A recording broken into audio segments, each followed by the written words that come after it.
میں نے دل میں سوچا۔ اچھا چھوڑو، اللہ کی مرضی۔ تارون نے انٹرکام پر چائے کا آرڈر دیا اور کام میں مصروف ہو گیا۔ میں بیٹھا اپنی قسمت کو کوستا رہا کہ دریا پر پہنچ کر بھی پیاس نہ بجھا سکا۔ ابھی چائے کے چند گھونٹ ہی لیے تھے کہ دفتر میں جیسے زلزلہ سا آ گیا۔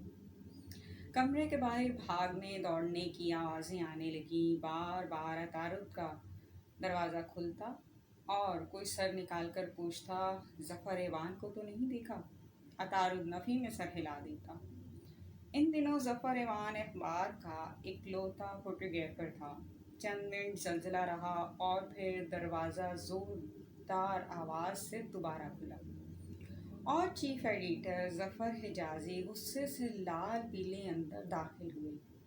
مجھ پر نظر پڑتے ہی بولے، ابھی تم ہی میرے پاس درخواست لے کر آئے تھے؟ میں سہم گیا اور ڈرتے ڈرتے اسباق میں سر ہلایا۔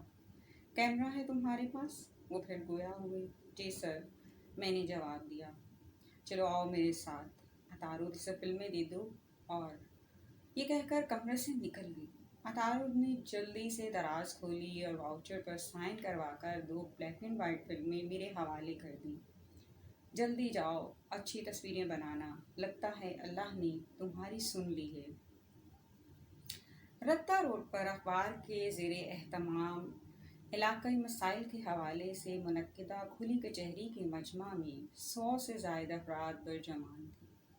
اس دور میں اخبار کی پبلسٹی کے لیے ایسی کھلی کچہریاں معمول تھیں۔ سامنے اسٹیج پر chief editor, chief reporter, circulation manager, علاقے کے چند افراد برجمان تھے۔ میں، چیف رپورٹر اور سرکولیشن مینیجر تینوں ظفر حجازی صاحب کی پرانی سفید رنگ کی مرسڈیز میں سوار ہو کر یہاں پہنچے تھے۔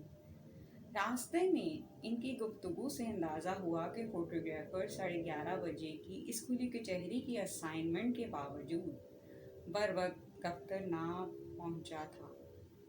اس دور میں موبائل نہ ہونے کی وجہ سے اخباری فوٹوگرافر کا عین وقت پر ڈھونڈنا جوئے شیر لانے کے مترادف تھا۔ ظفر ایوان کی کوتاہی میرے لیے خوش نصیبی اور قبرِ کو لات ثابت ہوئی۔ میں اخبار کی فوٹوگرافی سے نہ بلد تھا، لیکن ہر کھڑے ہو کر فریاد کرنے والے شہری کی تصویر بناتا رہا۔ اسٹیج اور مجمع کی بھی بہت سی تصاویر بنائی۔ ظفر حجازی صاحب کی تقریر پر تو آدھی فلم اڑا دی۔ ہم سب مرسڈیز میں ہی دفتر واپس لوٹے۔ دفتر پہنچتے ہی چیف ایڈیٹر کے حکم پر ڈارک روم کی چابی میرے حوالے کر دی گئی۔ میں نے بتی بجھا کر تسلی سے اس کا جائزہ لیا۔ کونے کھدرے جہاں سے روشنی آ رہی تھی بند کیے، سرخ اور سبز سیف لائٹس جلا کر چیک کیں، انلارجر کا معائنہ کیا۔ فلم ڈویلپ کرنے والے کیمیکل ڈشوں میں موجود تھے، لیکن میں نے گرا کر نئے پیکٹ کھولے اور نیا ڈویلپر اور فکسر خوب تسلی سے ملایا اور بسم اللہ پڑھ کر فلم ڈویلپ کر کے فکس کر دی۔ لائٹ جلانے پر دیکھا کہ فلم بہت شارپ فائن گرین ڈویلپ ہوئی تھی۔ شکر کا کلمہ پڑھا اور اسے پانی سے دھو کر لٹکایا اور سوکھنے پر اللہ کا نام لے کر انلارجر پر فلم چڑھائی اور پرنٹنگ شروع کی۔ 40 کے قریب تصاویر ڈویلپ کر کے پانی سے دھونے کے بعد ہیٹر پر خشک کی۔ ان کے بارڈر کینچی سے کاٹے اور لفافے میں ڈال کر چیف ایڈیٹر کے کمرے میں لے گیا، جہاں سرکولیشن مینیجر بھی موجود تھے۔ لفافہ کھول کر انہوں نے تصاویر دیکھنا شروع کی۔ تصاویر دیکھتے ہی ان کے چہرے پہ خوشی کا تاثر ابھرا اور میرا دل ببلیوں اچھلنے لگا۔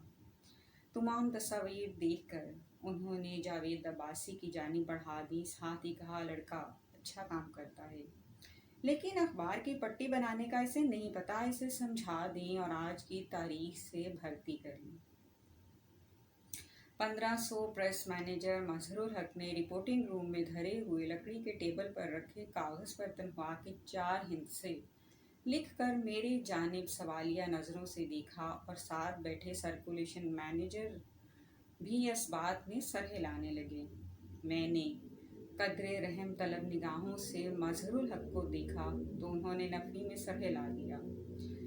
اس سے زیادہ ہم نہیں دے سکتے، یہ کہہ کر اس نے کاغذ کو اپنی مٹھی میں لے کر مسل دیا۔ شاید یہ اس دور کے اخباری بیوروکریٹس کی کم تنخواہ پر ملازم رکھنے کی تکنیک تھی، لیکن مجھے یوں لگا جیسے میرے خواب مسلے جا رہے ہیں۔ میں نے جھٹ سے اس بات میں سر ہلا دیا، مجھے منظور ہے۔ میں نے اس دھولے کی طرح ہاں کر دی جو دلہن کو دیکھے بنا شادی کے لیے ہاں کر دے۔ آج میں دھولا ہی تو تھا، یہ میری نئی زندگی کا پہلا دن تھا۔ جی ہاں، آج سے میں اخبار کا فوٹوگرافر تھا، یعنی فوٹو جرنلسٹ۔